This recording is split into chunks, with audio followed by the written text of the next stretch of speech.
હરિઓમ.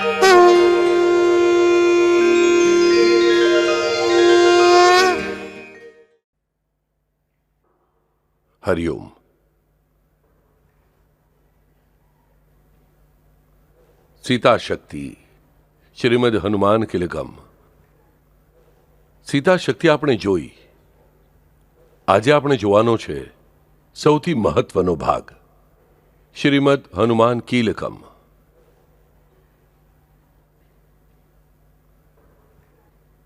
આપણને ખબર પડી ગઈ હોય કે ઘરમાં કોઈ નથી અને આપણે ઘરની બહાર જવાનું છે. નાના બાળકો પણ જાણે છે કે ઘરને તાળું મારવું, લેચ હોય તો ચાવીથી બંધ કરવું, ખેંચી લેવું. ચાવી લગાવવાની જરૂર નથી હોતી, પણ ખોલતી વખતે ચાવીની જરૂર છે. એટલે એક તાળાની જરૂર હોય છે આપણને. જ્યાં હું નથી, ધ્યાનથી સાંભળજો, જ્યાં હું અથવા મારી વ્યક્તિ નથી ત્યાં સુરક્ષા માટે મારે તાળું મારવું જ પડે છે. અને જ્યાં હું છું તોય ચોરી થવાની શક્યતા છે. પૈસા મેં રાખ્યા છે, કંઈ રાખ્યું છે અને કોઈ આવી શકે છે, તો તે જગ્યાએ સેફ કરીને આપણે તેના પર ચાવી લગાવીએ છીએ, તિજોરી બનાવીને ચાવી લગાવીએ છીએ. એટલે એક તાળું હોય છે કે જે આપણે બાળપણથી જાણતા હોઈએ છીએ કે આ તાળાને કારણે આપણું સંરક્ષણ થાય છે. પરંતુ આ જ તાળું જેનું રક્ષણ કરે છે, તેનો ફરીથી આપણે ઉપયોગ કરવાનો હોય, ફરીથી અનુભવ કરવાનો હોય, તો તે તાળું આપણે ફરીથી ખોલવું પડે. તિજોરીમાં મારા પૈસા છે, ઘરમાં મારો કબાટ છે, કબાટમાં તિજોરી છે, પણ તે તિજોરી લોક છે, તાળું લગાવેલું છે, કબાટને લોક લગાવેલું છે. મારે તેમાંથી પૈસા કાઢવા હોય તો મારે તે તાળું ખોલવું પડશે, મારે તે તિજોરીનું લોક ખોલવું પડશે. અને તેને માટે શું જોઈએ? મારી પાસે ચાવી, મારી પાસે ચાવી જોઈએ, મારી પાસે ચાવી જોઈએ. આપણે મરાઠીમાં હંમેશા એક શબ્દ વાપરીએ છીએ, ગુરુ કિલ્લી. આ સફળતાની ગુરુ કિલ્લી છે. એટલે કેવી? Master key. ગુરુ કિલ્લી એટલે માસ્ટર કી. ગુરુ જ ખરેખર એકમાત્ર માસ્ટર છે. ગુરુ એટલે સદગુરુ. આ એક માત્ર માસ્ટર છે, યાદ રાખજો. એટલે ગુરુ કિલ્લી અને માસ્ટર કી શબ્દ એકદમ બરાબર બેસે છે. પણ આ દરેક વસ્તુની ગુરુ કિલ્લી મળી ગઈ એટલે આપણે કહીએ છીએ ચાલો હવે બધું બરાબર ચાલશે, હવે મને ગુરુ કિલ્લી મળી ગઈ છે. પરંતુ જીવનની ગુરુ કિલ્લી આ સદગુરુ સિવાય બીજા કોઈની પાસે નથી હોતી. તે આપણને ક્યારેય ખબર નથી. આપણા ઘરના કબાટોની ચાવીઓ પણ કેટલી વાર ખોઈ નાખીએ છીએ. સ્ત્રીઓ આવડો મોટો જુડો કમર પર લગાવે છે, તે ફરીથી એટલી જગ્યાએ ભૂલી જાય છે. શા માટે બોજ ઊંચકીને ફરે છે? આ પ્રશ્ન પડે. તમે કહેશો બાપુ તમારી પાસે તો આટલી મોટી ચાવી છે, બરાબર, અને તે ચાવીઓને આટલી મોટી ચેન છે, બરાબર, પણ તે ચેનનો ઉપયોગ બહુ અલગ અલગ છે. કોઈને અનુભવ કરવો હોય તો હું આપવા માટે તૈયાર છું. ના, એટલે એવી મારી ઈચ્છા નથી, એટલે ચિંતા ન કરશો. પરંતુ આ જે ચાવી છે, આ ચાવી શેની હોય છે? તો તાળાની હોય છે.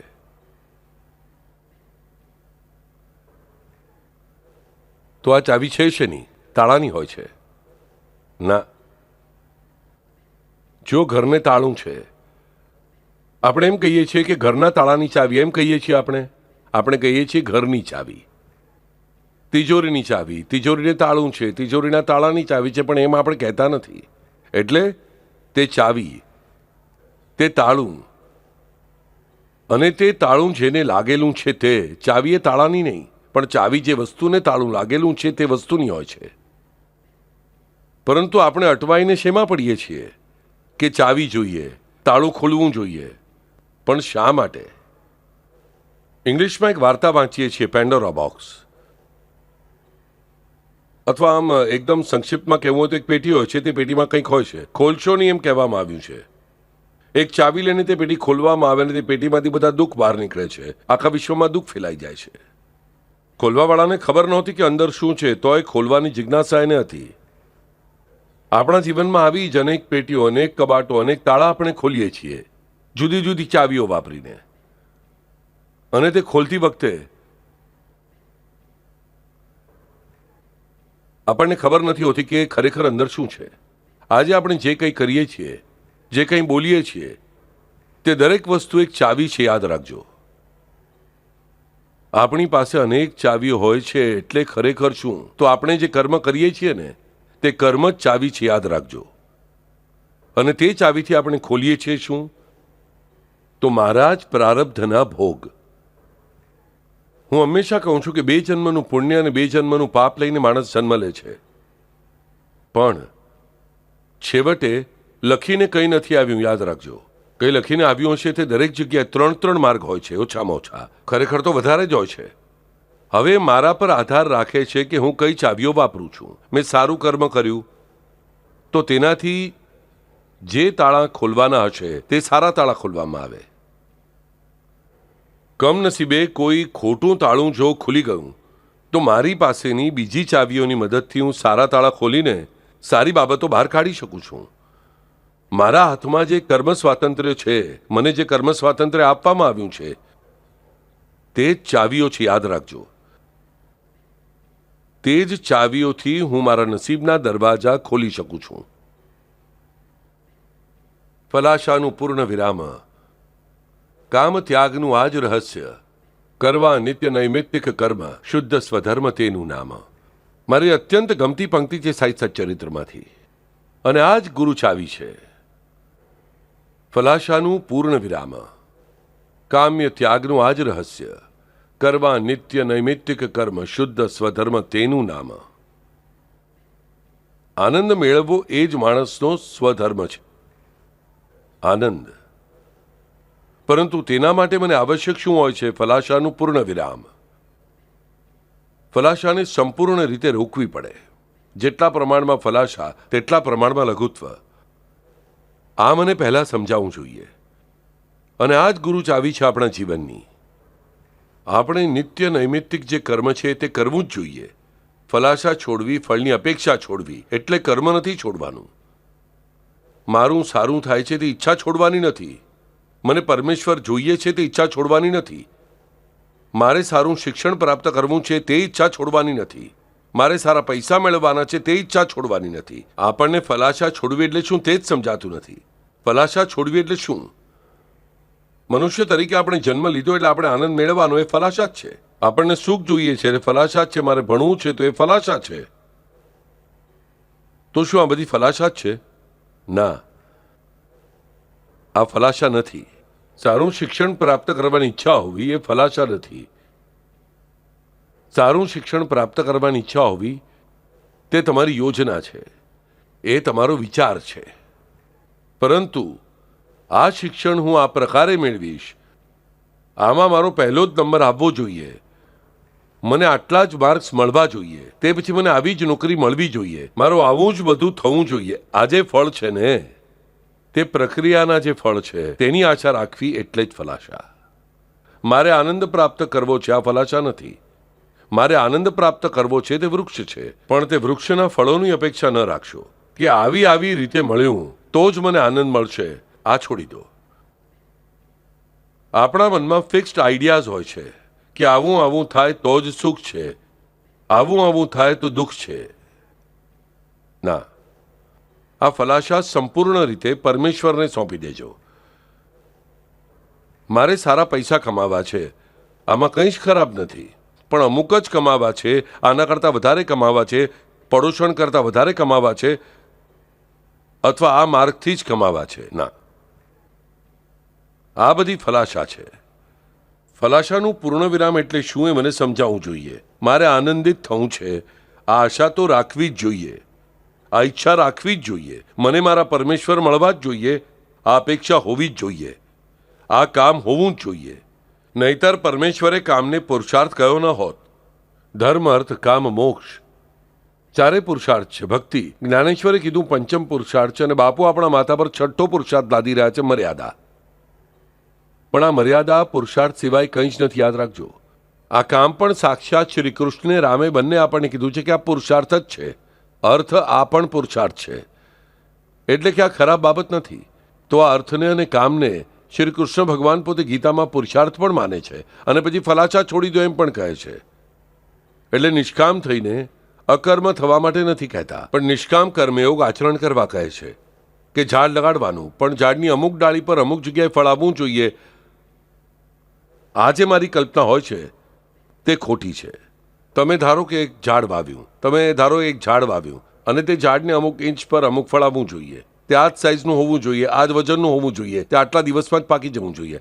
આવા દરેક લેબલ બાબા 54 જગ્યાએ ફળ આવવા જોઈએ. શું આવું થશે ક્યારે? નહીં થાય. ભલે આપણે મિકેનિકલી ક્લોનિંગ કરીને ઝાડ તૈયાર કરીએ તો પણ આ શક્ય નથી.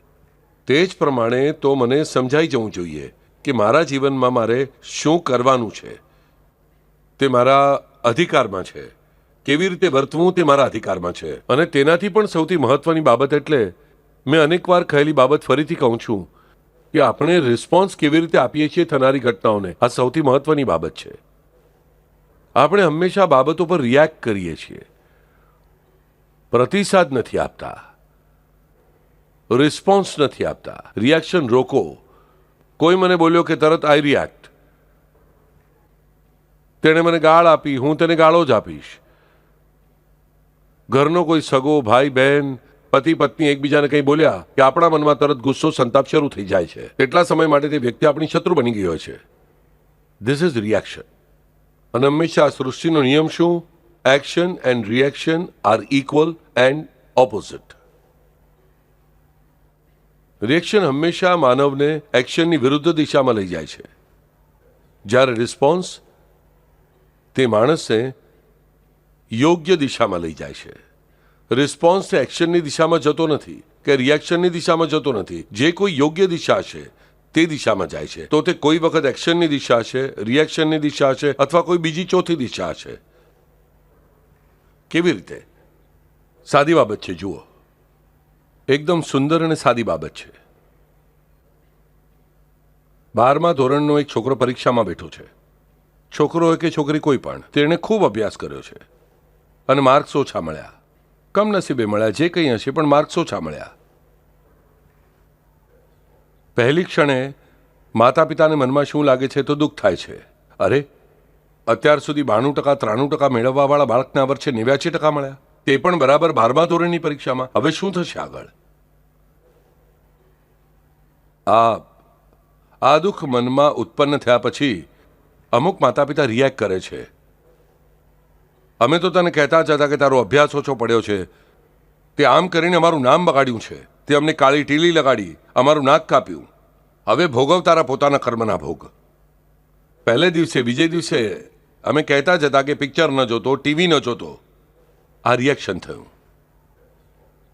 તો રિસ્પોન્સ, એ માટે આપણે શું કહીએ? રિસ્પોન્સિબલ. કોઈ પણ ભાષા એમ જ નથી બનતી, યાદ રાખજો. રિસ્પોન્સ અને રિસ્પોન્સિબલ. તો જે વાલીઓ રિસ્પોન્સિબલ છે તે રિસ્પોન્સ આપે છે, તે રિએક્ટ નથી કરતા, તે રિએક્શન નથી આપતા, તે રિસ્પોન્ડ કરે છે કે બેટા કંઈ વાંધો નહીં, તારા પ્રયત્નો કરતાં માર્ક્સ ઓછા મળ્યા છે, પણ અમને પૂરો વિશ્વાસ છે કે તે બધા જ પ્રયત્નો કર્યા છે. અમે તારી પડખે ઊભા છીએ, આપણે આમાંથી માર્ક કાઢીશું. ધારો કે આપણે એવું ઉદાહરણ લઈએ કે બાળકે અભ્યાસ ઓછો કર્યો હતો, છેલ્લા 2-3 મહિના જ વચમાં થોડી આનાકાની કરી હતી, આથી માર્ક્સ ઓછા મળ્યા. રિએક્ટ કરનારા માતા પિતા વધારે જ બૂમાબૂમ કરશે. રિસ્પોન્સિબલ એટલે રિસ્પોન્સ આપનારા માતા પિતા શું કહેશે? કંઈ વાંધો નહીં, માર્ક્સ ઓછા મળ્યા, ધેર ઇઝ નો પ્રોબ્લેમ. ધ્યાનમાં આવ્યું બાળકો? કંઈ ચિંતા ન કરતો. આયુષ્યમાં આ રસ્તો બંધ થયો, પણ બધા માર્ગ તારે માટે બંધ નથી થયા. પણ આ પ્રસંગમાંથી યાદ રાખજે કે ભગવાને તને પાઠ ભણાવ્યો છે કે મને પ્રયત્ન કર્યા સિવાય, પરિશ્રમ કર્યા સિવાય કંઈ મળી શકશે નહીં. પણ તું ચિંતા નહીં કરતો, તને કોઈ કંઈ નહીં બોલે, અમે તારી પડખે ઊભા છીએ મજબૂતાઈથી. પરંતુ તું અમને વચન આપ કે ફરીથી આવી ભૂલ નહીં કરતો. આ રિસ્પોન્સ છે. એટલે આપણે રિસ્પોન્સ આપનારી વ્યક્તિને જ રિસ્પોન્સિબલ કહીએ છીએ. રિસ્પોન્સિબલ, રિસ્પોન્સિબિલિટી, જવાબદારી. રિસ્પોન્સ હંમેશા જવાબદાર જ હોય છે, જ્યારે રિએક્શન એ હંમેશા બે જવાબદાર હોય છે. તો આ જે રિસ્પોન્સ આપવાનું ગુણધર્મ છે, આ રિસ્પોન્સ આપવાનો, રિસ્પોન્સિબલ થવાનો, રિસ્પોન્સિબિલિટી એટલે જવાબદારી સંભાળવાનો ગુણધર્મ છે, તે ગુણધર્મ સૌથી સુંદર રીતે આપણને કોણ શીખવાડે છે? તો શ્રીમદ હનુમાન કીલકમ. હનુમંત છે ને, આ એક માત્ર એવો છે બાળકો જે આપણને શીખવાડે છે દરેક કર્તવ્ય કેવી રીતે પાર પાડવું, સામેવાળાની સંવેદનાઓને પ્રતિસાદ કેવી રીતે આપવો, કોઈ પણ પ્રશ્નનો ઉત્તર કેવી રીતે આપવો. અંજનીના પુત્ર તરીકે પણ તે બેસ્ટ છે. તેણે માતાને આપેલો દરેક પ્રતિસાદ સુંદર છે. જગતની પ્રત્યેક સ્ત્રી, તાજી જન્મેલી દીકરી હોય કે વૃદ્ધા હોય, તેની માતા જ છે. આ તેણે માતાને આપેલી સૌથી મોટી ભેટ છે, પ્રતિસાદ છે. દાસ તરીકે તે સર્વોત્તમ છે. તેના જેવો દાસ નથી, તેના જેવો દાસ નથી. શ્રવણ ભક્તિ, નવવિધા ભક્તિ જો આપણે લઈએ, નવે નવ શ્રવણ ભક્તિ તેના જેટલી સુંદર કોઈની જ નથી. કારણ તેનું વર્ણન આપણને ઠેર ઠેર મળે છે કે રામ જ્યારે બોલવા લાગે છે ત્યારે હનુમંતને બીજું કંઈ દેખાતું નથી, બીજું કંઈ સંભળાતું નથી. રામ નામ જ્યાં જ્યાં પણ ચાલુ છે ત્યાં ત્યાં હનુમંત છે જ. આપણને પ્રશ્ન થાય, બાપુ હનુમંતને રામ નામ લેવાની હવે આવશ્યકતા શું? તે તો સાક્ષાત પોતે ભગવાન થઈને બેઠા છે. તમે તેને ભગવાન કહો છો, તે પોતાને ભગવાન કહેવા તૈયાર નથી. તે પોતાને દાસોત્તમ જ માને છે. એટલે જ્યાં જ્યાં રામ નામ છે ત્યાં તે જાય જ છે. 1 કરોડ જગ્યાએ ચાલુ હશે તો તે દરેક જગ્યાએ છે જ. યુગોના યુગો તે રામ નામ લે છે. રામના હૃદયમાં જઈને બેઠો છે, પોતાના હૃદયમાં રામને બેસાડ્યા છે. તોય પાપી માણસો પણ જ્યાં રામ નામ લે છે, ઢોંગીપણાથી પણ જ્યાં રામ નામ લે છે, ત્યાં પણ આ જઈને ઊભો રહે છે. આટલો આતુર છે. મને કહો, આટલી શ્રવણ ભક્તિ બેસ્ટ કોની પાસે છે? કોઈની પણ પાસે નથી. શ્રીમદ હનુમાન કીલકમ. નામ સંકીર્તન ભક્તિ હનુમંત સિવાય બીજા કોઈની પાસે બેસ્ટ છે? હનુમંતના માત્ર એક ઇશારાથી તુલસીદાસે તુલસી રામાયણ લખી કાઢ્યું. આખું ચિત્રપટ તેમની સામેથી ગયું, આપણે જોયું. આ જ હનુમંતને સાક્ષાત જોઈને હનુમાન ચાલીસા લખી તુલસીદાસે. આ હનુમંતે સાક્ષાત શ્રી રામદાસજીને દર્શન આપ્યા અને રામદાસજી પાસેથી લાંબી રચનાઓ કરાવી. તેઓ પોતે પણ હંમેશા રામ નામ લેતા રહે છે, નામ સંકીર્તન કરતા રહે છે, ગુણ સંકીર્તન કરતા રહે છે. અને તેનાથી પણ આગળ જઈ નામ સંકીર્તન, ગુણ સંકીર્તનની હજી એક વિશેષતા આપણા ધ્યાનમાં આવે છે હનુમંત બાબતે, કે હનુમંત કોઈ પણ મંદિરમાં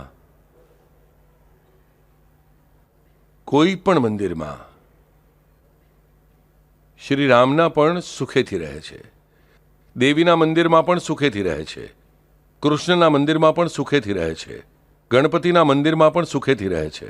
મને કહો, તમે મંદિરો ફરશો તો તમને ક્યાંક ને ક્યાંક દરેક વખતે હનુમંતના દર્શન મળે જ છે. પાર્વતીના પણ મળે છે, શંકરના પણ, ગણપતિના પણ, કાર્તિક સ્વામીના પણ, વિષ્ણુના પણ, રામના પણ, કૃષ્ણના પણ, દત્તગુરુના પણ. હનુમંત છે જ. ગામના પ્રવેશદ્વાર પર પણ તેઓ છે. ઝાડ નીચે કોઈ પણ છત સિવાય પણ તેઓ વિરાજતા હોય છે. પ્રત્યેક મંદિરમાં તેઓ છે જ. પ્રત્યેક મંદિરમાં. મહાભારતનું યુદ્ધ શરૂ થયું. કૃષ્ણે અર્જુનને કહ્યું, આવાહન કર, આંખો બંધ કર અને મનથી પ્રાર્થના કર. કોની? તો હનુમંતની, કે આવીને મારા ધ્વજ ઉપર બિરાજો. કૃષ્ણ છે સાક્ષાત સારથી, પણ તોય હનુમંતની ધ્વજ પર આવશ્યકતા પડી, એ યાદ રાખજો. આ મહત્વની બાબત છે. આ હનુમંત ધ્વજ પર આવીને બેસે છે. શા માટે? કૃષ્ણનું કામ કરવાનું હતું એ કર્યું જ, પણ તેમને તેમાં પણ આનંદ છે. કારણ કૃષ્ણની વાણી તેઓ સાંભળવાના છે, તેમના રામની વાણી તેઓ સાંભળવાના છે, રામને ફરી એકવાર લડતા જોવાના છે. અને આ વખતે ફક્ત તેઓ જોવાના છે, તેઓ લડવાના નથી. He is enjoying. અને ફરીથી કૃષ્ણે તેને આદેશ આપેલો છે.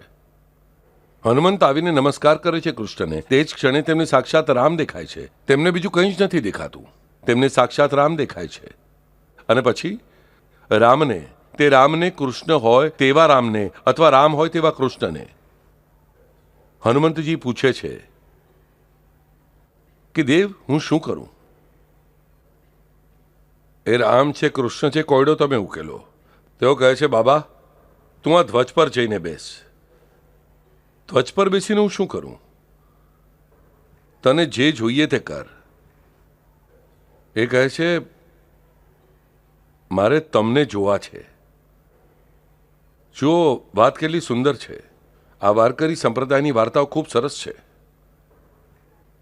મારે તમને જોવા છે. હવે આ ધ્વજ પર બેઠા રથમાં કૃષ્ણ છે, જોશે કેવી રીતે?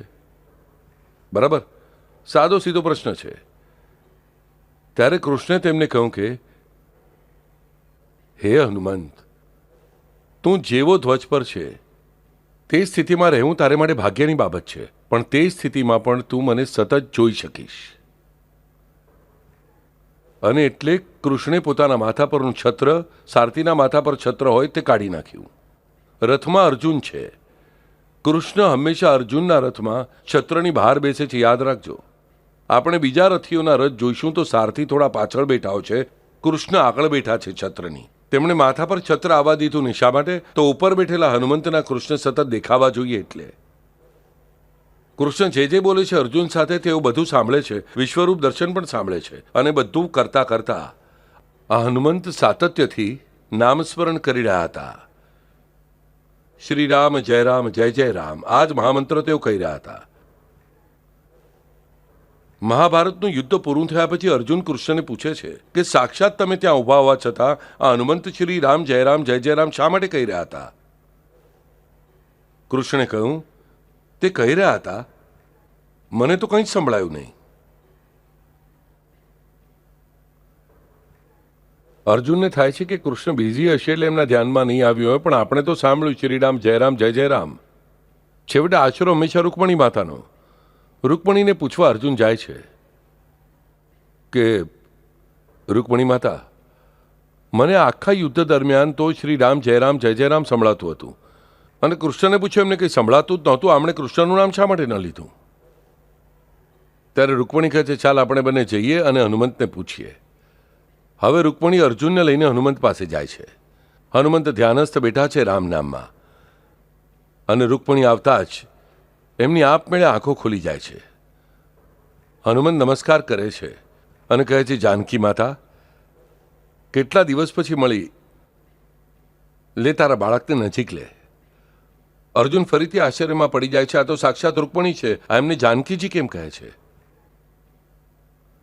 ત્યારે રૂકમણી પૂછે છે હનુમંત, અરે બેટા હનુમંત, આને આવો પ્રશ્ન થયો છે, તું શ્રીરામ જય રામ જય જય રામ કહી રહ્યો હતો. હનુમંત કહે છે, સાવ ખોટી વાત છે આ. મેં જરા પણ શ્રીરામ જય રામ જય જય રામ કહ્યું નથી. તો તું શું કહી રહ્યો હતો? અરે હું શ્રી કૃષ્ણ જય જય કૃષ્ણ કહી રહ્યો હતો. હવે અર્જુનને પ્રશ્ન થયો કે મારા કાન બગડ્યા છે કે મગજ બગડ્યું છે? અને હનુમંત ભજન શરૂ કરે છે. હનુમંત ભજન શરૂ કરે છે.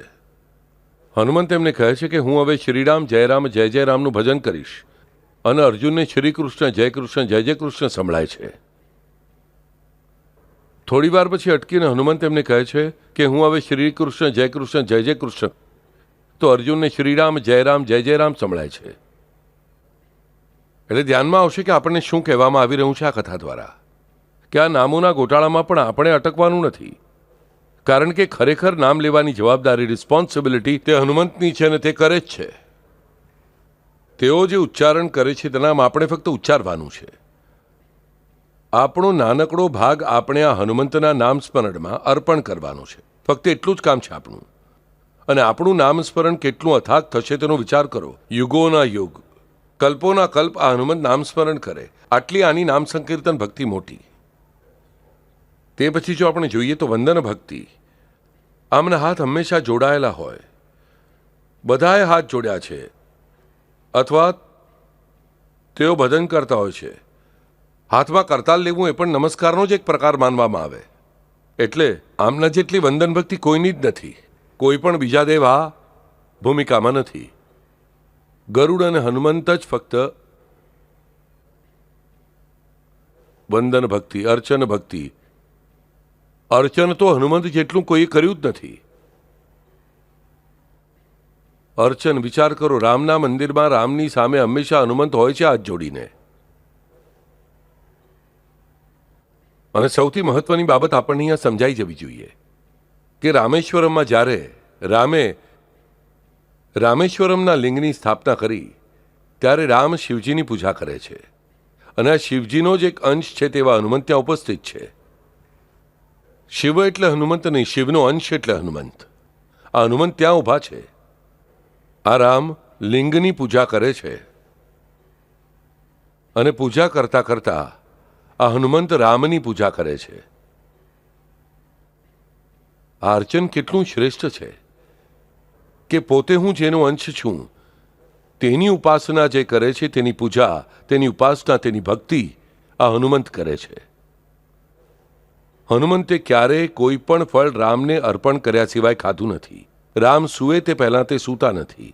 રામ જાગે તે પહેલાં તે જાગી ગયા હોય છે. આ અર્ચન ભક્તિ છે. દાસ્ય, હનુમંત જેટલું દાસ્ય કોઈની પાસે નથી. સખ્ય, સખ્ય હનુમંત જેટલું કોઈની પાસે નહીં. કારણ કે તેઓ રામ સાથે ચર્ચા પણ કરે છે. લડાઈના સમયે કઈ વ્યૂહરચના કેવી રીતે કરવી તે પણ નક્કી કરે છે. અને મિત્ર કોણ? જે સારા ખરાબ સમય મદદ માટે આવે તે. રામ અને લક્ષ્મણ બંનેને બાંધી રાખ્યા હતા નાગાસ્ત્રથી. પેલા બે રાક્ષસોએ, અહિરાવણ અને મહિરાવણે, તેમને છોડાવ્યા કોણે? હનુમંતે આવીને છોડાવ્યા. આ સખા. એટલું જ નહીં, જ્યારે લક્ષ્મણને નાગાસ્ત્રથી બાંધવામાં આવ્યા અને ઝેર આખા શરીરમાં ફેલાઈ ગયું ત્યારે સંજીવની લાવવા દોડીને કોણ ગયું? હનુમંત ગયા. તુમ મમ પ્રિય ભરત હિ સમભાઈ. આપણને ઘણીવાર પ્રશ્ન થાય છે નહીં, મને ખબર નથી પણ થવો જોઈએ. મને 2-3 જણાએ પૂછ્યું હતું, બાપુ ભરત હિ સમભાઈ શા માટે કહું, લક્ષ્મણ હિ સમભાઈ શા માટે નહીં? ભરત હિ સમભાઈ શા માટે કહું? કારણ લક્ષ્મણને અલગ અસ્તિત્વ નથી. આ આપણને સમજાઈ જવું જોઈએ. લક્ષ્મણ અને સીતા રામના અવિભાજ્ય ઘટક છે. તેમને અલગ અસ્તિત્વ નથી, એટલે ભરત હિ સમભાઈ કહેવામાં આવ્યું છે. તો તમે કહેશો, બાપુ હનુમંતને અલગ અસ્તિત્વ છે શું? અહીંયા હનુમંત વિશે વાત નથી ચાલી રહી. અહીંયા ફક્ત રામ તેનું લોકોની સામે ગુણવર્ણન કરી રહ્યા છે. ત્યાં સુધી હનુમંત દેવત્વ સુધી પહોંચેલા નથી લૌકિક દ્રષ્ટિએ.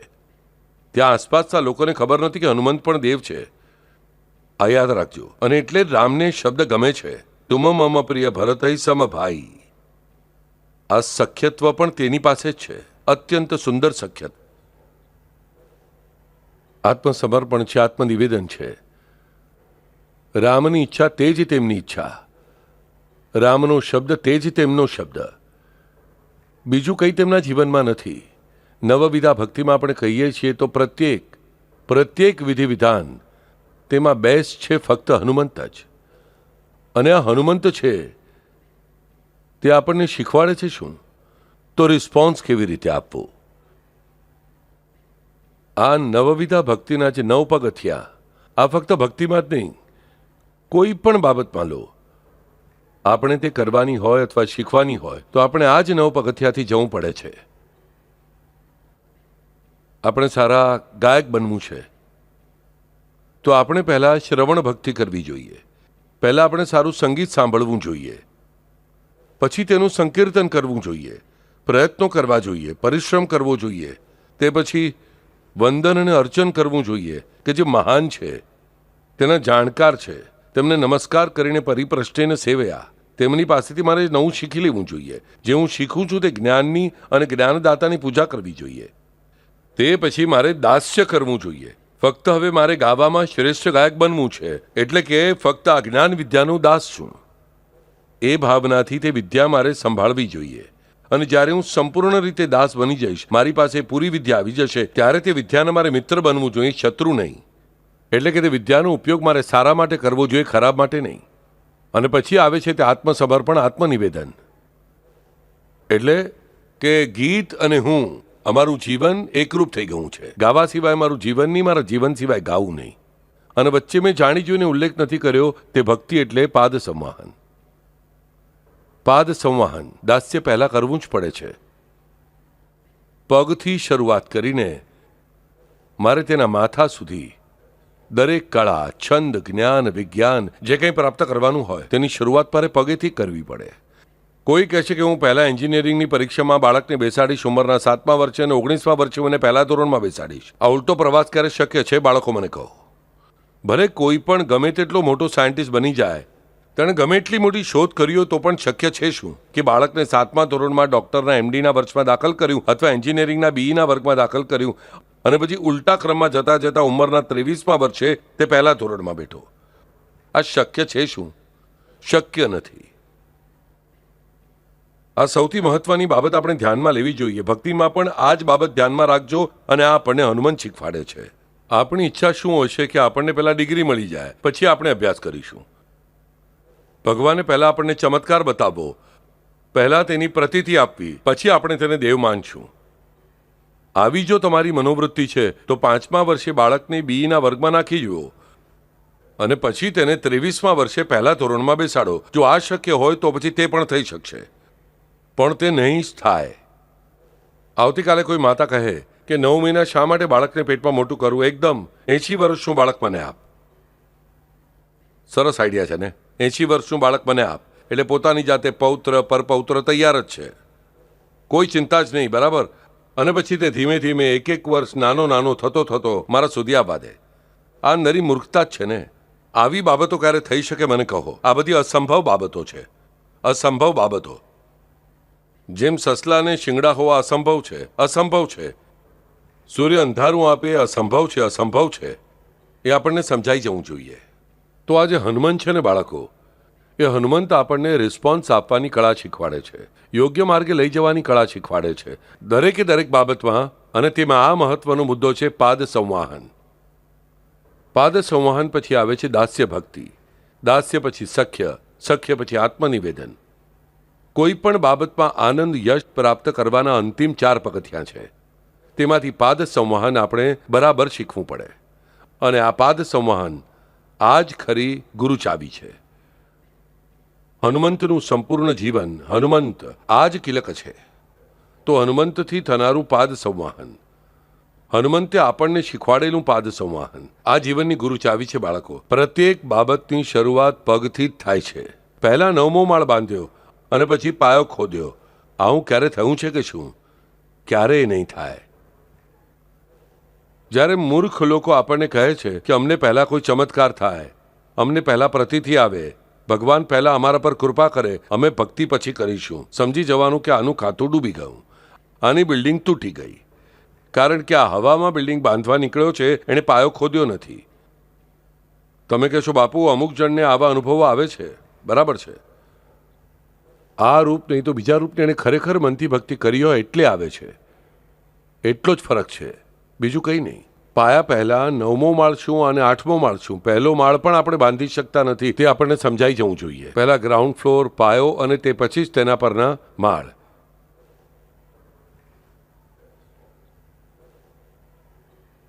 હનુમંત આપણને આ જ શીખવાડે છે કે આ જે પાદ સંવાહન છે, પ્રથમ પગ, પરમેશ્વરની મૂર્તિના પણ પહેલા પગ સ્વીકારવા જોઈએ, ચરણ સ્વીકારવા જોઈએ, પછી પરમેશ્વર મળી શકે છે.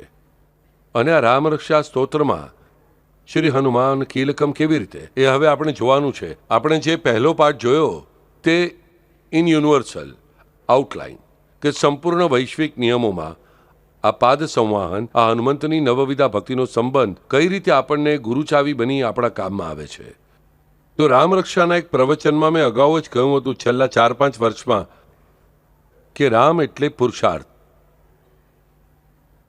પુરુષાર્થ કરવાની શક્તિ, અને સીતા એટલે આ પુરુષાર્થથી પ્રાપ્ત થનારી તૃપ્તિ. આ પુરુષાર્થ અને આ તૃપ્તિ, તેમની આ ગુરુચાવી આ રામરક્ષામાં છે. પુરુષાર્થ કેવી રીતે કરવો, પુરુષાર્થ કેવી રીતે મેળવવો, તૃપ્તિ કેવી રીતે પ્રાપ્ત કરવી અને તૃપ્તિથી પુરુષાર્થ કેવી રીતે વધારવો, પુરુષાર્થથી તૃપ્તિ કેવી રીતે વધારવી, આનું બધું રહસ્ય એટલે આ રામરક્ષા. અને તેનું કિલક શ્રીમદ હનુમાન કિલકમ. આ હનુમાન તેનો કિલક કેવી રીતે? આપણને હનુમંતની એક વાર્તા ખબર છે કે હનુમંત જન્મતા જ આકાશ તરફ જુએ છે. તેમને ભૂખ લાગી છે. તેમને આકાશમાં સૂર્ય દેખાય છે, સવારનો, અરુણોદયના સમયનો. અરુણોદયના સમય સૂર્ય નથી હોતો, કદાચ સૂર્યોદયનો સૂર્ય જોયો છે. સૂર્યોદયનો સૂર્ય જુએ છે, તેને તે લાલ ફળ લાગે છે. લીલ્યો તાહી મધુર ફલ જાનું. અને તે ગળ્યું ફળ લાગ્યું અને તેમણે છલાંગ મારી તે ફળ ખાવા માટે. અને સૂર્ય મહારાજ ડરી ગયા. આગળની વાર્તા આપણને ખબર જ છે, પરંતુ હનુમંત જન્મ લેતા જ છલાંગ મારે છે, સૂર્યને ફળ સમજીને. જન્મતા જ હનુમંતનો જન્મ થતા જ તેમનામાં આટલી તાકાત છે કે તેઓ આટલા દૂરના સૂર્યને જોઈ શકે છે. આ પહેલી બાબત. કારણ તમે મેડિકલ સાયન્સ બરાબર વાંચશો તો તમને સમજાશે કે હમણાં જ જન્મેલા બાળકને ફક્ત 1.5 થી 2 ફૂટ કરતાં લાંબુ દેખાતું નથી. ઇવન બાળક જ્યારે 6-8 મહિનાનું થાય છે ત્યાં સુધી તેને દૂરનું વધારે દેખાતું નથી. દાદીને લાગે છે મને દૂરથી જોઈને ઓળખે છે બાળક. અરે બાળક 7 મહિનાનું છે, તેને 5 ફૂટથી આગળ દેખાતું જ નથી. તે આમ તેમ જોઈને હસી રહ્યું છે, પણ આપણા પોતાના મનને લાગે છે સારું છે, તેમાં કંઈ ખરાબ નથી, આ પ્રેમની ભાવના છે. પણ લાગે છે જુઓ મને આટલે દૂરથી ઓળખે છે. અરે બાળકે જોયું જ નથી. પરંતુ આ હનુમંતને તો સૂર્ય આટલો દૂર રહેલો દેખાયો જન્મતા જ. આ પહેલી બાબત આપણને દર્શાવે છે કે હનુમંત કોઈ સાધારણ બાળક નથી. આટલી મોટી સીધી સૂર્ય સુધીની છલાંગ મારવાની તેમની તાકાત છે. અને ત્રીજી બાબત એટલે કે આ ફળ છે, આ ખાવાની વસ્તુ છે. આ પણ તેને સમજાઈ રહ્યું હતું. અને આકારમાં તે બાળક જ હતા. કોઈ પણ માનવીના બાળકને સમજાય છે જન્મતાની સાથે કે આ ખાવાનું પીવાનું છે. માતાના દૂધ સિવાય તેને કંઈ પણ સમજાતું નથી. તો આ 3 બાબતો પરથી આપણા ધ્યાનમાં આવશે કે જન્મતા જ હનુમંત પાસે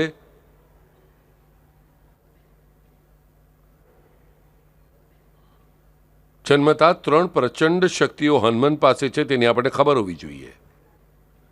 અને આ 3 શક્તિઓ લઈને આ હનુમાન ઉડાન ભરે છે સૂર્યને ગળવા માટે. જન્મ લેતા જ. અને આ જ બાબત આપણને બતાવે છે હનુમંતના જન્મની જ વાર્તા આપણને કહે છે આ રામરક્ષાનો કિલક કેવી રીતે, આ રામરક્ષાની ચાવી કેવી રીતે. રામ કોણ છે? સૂર્યપુત્ર. સૂર્ય કુલોત્પન્ન છે. તે જ રામને ગળવા માટે જન્મતા જ ઉડાન આમણે ભરી, ગળ્યું ફળ માનીને. રામ આ જ કર્મફળ. રામને ખાવાના છે તો ખાવાના.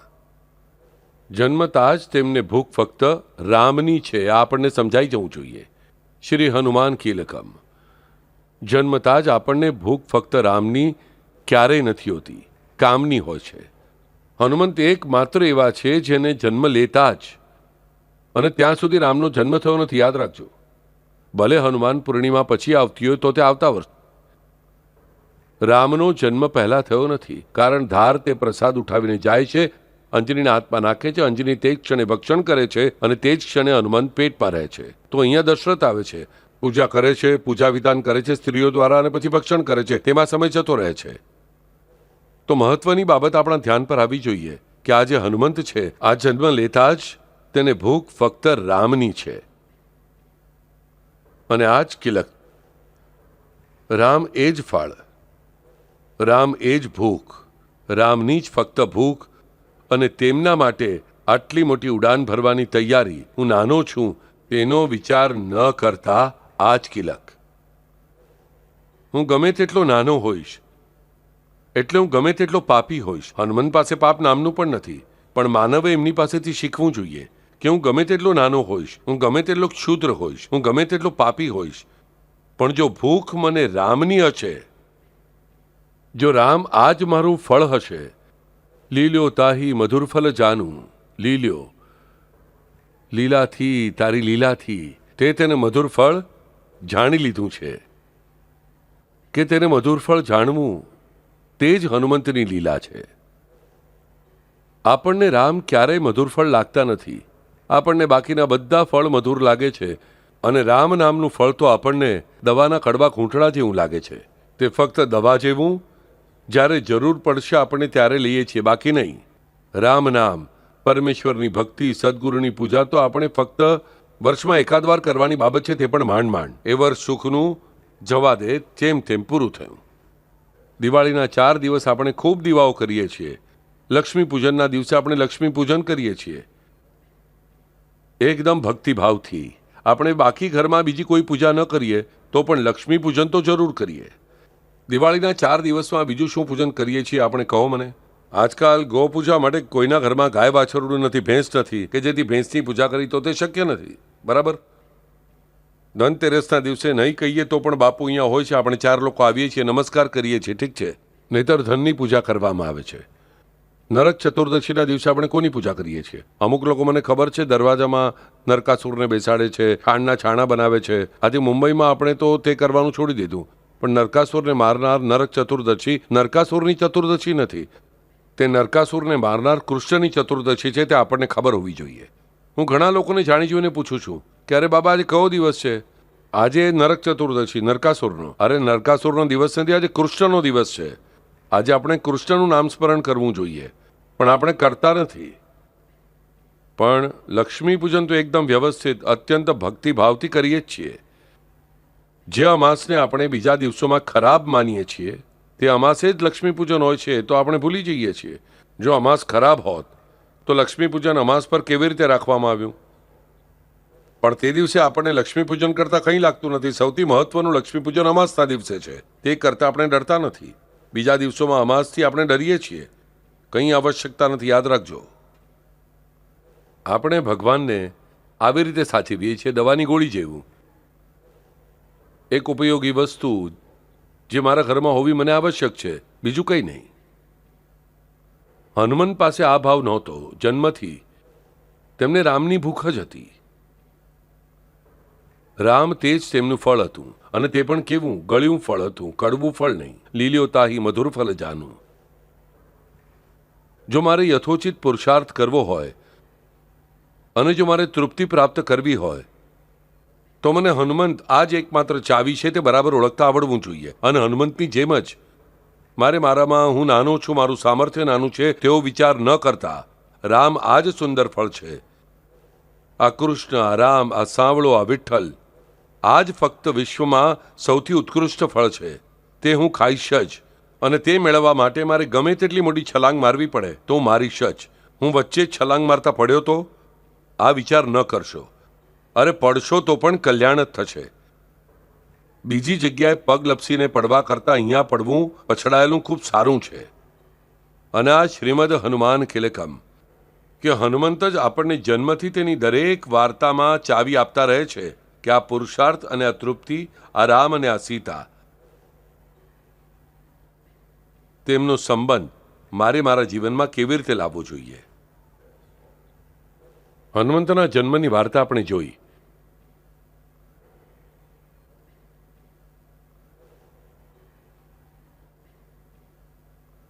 તેના પરથી આપણને સમજાયું કે હનુમંત આ કિલક છે. પણ હનુમંતને કિલક કહેવાથી આપણામાં શું ફરક પડે છે? કંઈ જ ફરક પડતો નથી. હું જો આ જાણી લઉં કે હનુમંત કિલક કેવી રીતે, તો 100% ફરક પડે છે. ફક્ત ડ્રાય શુષ્કતાથી હનુમાન કિલકમ કહેવાથી ફરક પડતો નથી. પણ આજ જો મને નોલેજ નથી કે હનુમંત કિલક એટલે શું, જ્ઞાન નથી, તો પણ જો ભક્તિભાવથી કહું તો પછી હનુમંત પોતે કામ પર લાગે છે. તે મારા મનમાં આ વૃત્તિ ઉત્પન્ન કરે છે કે રામ જ સુંદર ફળ છે. આ ભાવના આપોઆપ ઉત્પન્ન કરવાનું કામ આ હનુમંત કરે છે. એટલે તેને કિલક કહ્યું છે. કે રામ રક્ષાની ચાવી જ ખરેખર આપણને કોણ ખોલીને આપે છે? હનુમંત ખોલીને આપે છે. જે કોઈ ભક્તિભાવથી કહે છે શ્રીમદ હનુમાન કિલકમ, તેને કિલક શબ્દનો અર્થ ખબર ન હોય, તેને તેની પાછળનું રહસ્ય ખબર ન હોય, તો પણ તે ભક્તિભાવથી કહે છે. તેના મનના દરવાજા ખોલવાનું હનુમંત શરૂ કરે છે. તે માણસમાં રામ નામની, કૃષ્ણ નામની, ગુરુ નામની આ આતુરતા જગાડવાની બધી તૈયારી આ હનુમંત કરે છે. પોતે જ તે ચાવી લઈને બેઠેલા હોય છે. આપણા મનની ચાવીઓ, ઘણા જે બંધ કબાટો છે તે ખોલવા માટે. અને એટલે તે શ્રીમદ હનુમાન કિલકમ. આપણને ખબર નહીં હોય, આપણી પાસે જ્ઞાન નહીં હોય, તો પણ આપણા મનની ચાવીઓ ખોલીને તે રામ નામની મીઠાશ, રામ આ જ સુંદર ફળ છે, મધુર ફળ છે, આ આપણા મન પર અંકિત કરવાની તૈયારી, કર્તૃત્વ, રિસ્પોન્સિબિલિટી સંપૂર્ણ રીતે હનુમંતની છે. અને હવે ત્રીજી મહત્વની વાત, શ્રીમદ હનુમાન કિલકનો ત્રીજો કિલક એટલે શું? તો રિસ્પોન્સ. હમણાં જ મેં કીધું તે હનુમંત આપણને શીખવાડે છે રિસ્પોન્સ કેવી રીતે આપવું. રિએક્ટ ન કરતા રિસ્પોન્સ કેવી રીતે આપવો જોઈએ, જવાબદારીથી કેવી રીતે વર્તવું. સીતા માતાને લાવવા માટે, સીતા માતાને જોવા માટે, મળવા માટે હનુમંત જાય છે. જે સૂક્ષ્મ રૂપ ધરી સિંહઈ દિખાવા. સૂક્ષ્મ રૂપ ધારણ કરીને જે રાવણ પાસે જઈ શકે તો તે સીતાને ઉચકીને લાવી ન શક્યા હોત. મને કહો, લાવી શક્યા હોત, પણ તેમણે તે બાબત કરી નહીં. તેઓ તેમની રિસ્પોન્સિબિલિટી જાણતા હતા. તેમણે રિએક્ટ ન કર્યું. ચાલો સીતા દેખાયા, ખભે ઊંચકી, સૂક્ષ્મ રૂપ ધરું. તેમણે એટલું સૂક્ષ્મ રૂપ ધારણ કર્યું હતું કે પાંદડાના છેડા જેટલા નાના થઈ ગયા. તો તેટલું તેઓ નાનું રૂપ સીતાનું કરીને પણ લઈ ગયા હોત, પણ તે બાબત તેમણે કરી નહીં. તેમના માટે રામનું આવવું જ આવશ્યક છે. આ જાણીને તેમણે સંપૂર્ણ સંયમ જાળવ્યો. જો તેઓ આખી લંકા બાળી શક્યા હોત, મને કહો, બીજી 15 મિનિટ જો ફર્યા હોત તો લડાઈનો પ્રશ્ન ન આવ્યો હોત. રાવણ પણ બળી ગયો હોત, લંકા પણ બળી ગઈ હોત, બધું જ બળી ગયું હોત. આ પ્રશ્ન આપણા મનમાં આવવો જોઈએ. પણ હનુમંત આવું શા માટે નથી કરતા? તેઓ રિસ્પોન્સ ઓળખે છે, રિસ્પોન્સિબિલિટી ઓળખે છે કે ધીસ ઇઝ નોટ કરેક્ટ. તેમણે ફક્ત રિસ્પોન્ડ કર્યું. તેમણે રિએક્ટ ન કર્યું. રિએક્ટ કર્યું હોત તો તેમણે આખી લંકા બાળી નાખી હોત. તેમણે લંકા ફક્ત એટલી જ બાળી જેટલી ધાક ઉત્પન્ન કરવી તે આપણું કામ છે. તે કામ કરવા માટે જેટલું આવશ્યક છે તેટલું તેમણે કર્યું. એટલું જ નહીં તો જ્યારે મણિઓની સુંદર માળા સાક્ષાત જાનકી માતા લોકોના આગ્રહને લીધે આપે છે, તેમને ખબર છે કે આને કંઈ ઉપયોગની નથી, નવરત્નોની માળા છે. તે માળા લીધા પછી હનુમંત તેમાંથી દરેક મણી લે છે અને તોડીને જુએ છે. શું કરી રહ્યા છો તમે? આ શત્રુઘ્ન પૂછે છે. તેઓ કહે છે આમાં રામ નથી. જેમાં રામ નથી તે વસ્તુ મને ન જોઈએ. તેમણે જુઓ કેટલો સુંદર રિસ્પોન્સ આપ્યો. તમારા દેવે તમને આવી માળા આપી અને તમે આવી રીતે તોડીને જોઈ કે હું હનુમંતની કોપી કરું છું, તો તે માળાનું અપમાન થયું. કારણ તેવો ભાવ પણ હોવો જોઈએ. પણ હનુમંતે શું કર્યું? હનુમંતે તે માળા લીધી હોત તો તે રિએક્શન કહેવાત. તેમણે રિસ્પોન્સ આપ્યો. કારણ જાનકી માતાએ જે કારણસર એ માળા દીધી હતી તે કારણ તેમણે પૂરું કરીને બતાવ્યું. તેમણે દરેક મણી તોડીને તે માળાનું અપમાન નથી કર્યું, પણ જાનકી માતાનો તેમના પરનો વિશ્વાસ તેમણે દ્રઢ કર્યો કે આમને રામ સિવાય બીજું કંઈ પણ નથી જોઈતું. એટલે અહીંયા સમજાય છે કે તેઓ કેટલી જવાબદારીથી વર્તે છે દરેક જગ્યાએ. જ્યારે હનુમંત રામને પહેલીવાર મળે છે, હનુમાન અને રામ પહેલીવાર મળે છે, લક્ષ્મણ દૂર ઊભા હોય છે અને જુએ છે કે કોઈક આવી રહ્યું છે.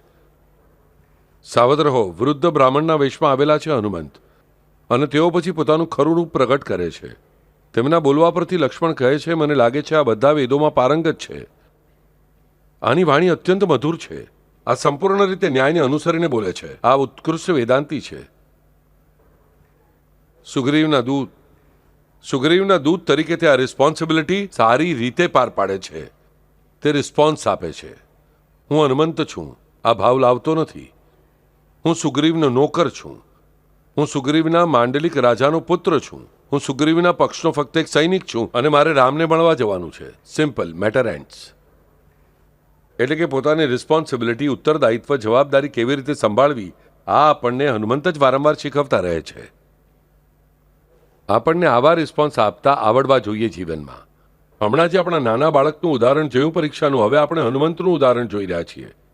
એટલે આ હનુમંત કિલક છે. આ રામરક્ષા બેઝિકલી આપણને શું આપે છે? તો પુરુષાર્થ અને તૃપ્તિ આપે છે. કારણ આ બેઝિકલી આપણી જવાબદારીઓ પૂરી કરવાની તાકાત આપણને આપે છે. રામરક્ષા આપણને પુરુષાર્થ પણ આપે છે અને તૃપ્તિ આપે છે. એટલે શું આપે? રામરક્ષા આપણને આપણી જે જવાબદારી છે, ખરી જવાબદારી છે, તે પૂરી કરવાની ક્ષમતા આપણને રામરક્ષામાંથી પ્રાપ્ત થાય છે. અને તેનો કિલક કોણ છે? તો હનુમંત છે. કારણ કે એક માત્ર જવાબદાર એવો છે કે જે તેની જવાબદારી બરાબર જાણે છે. હરિઓમ.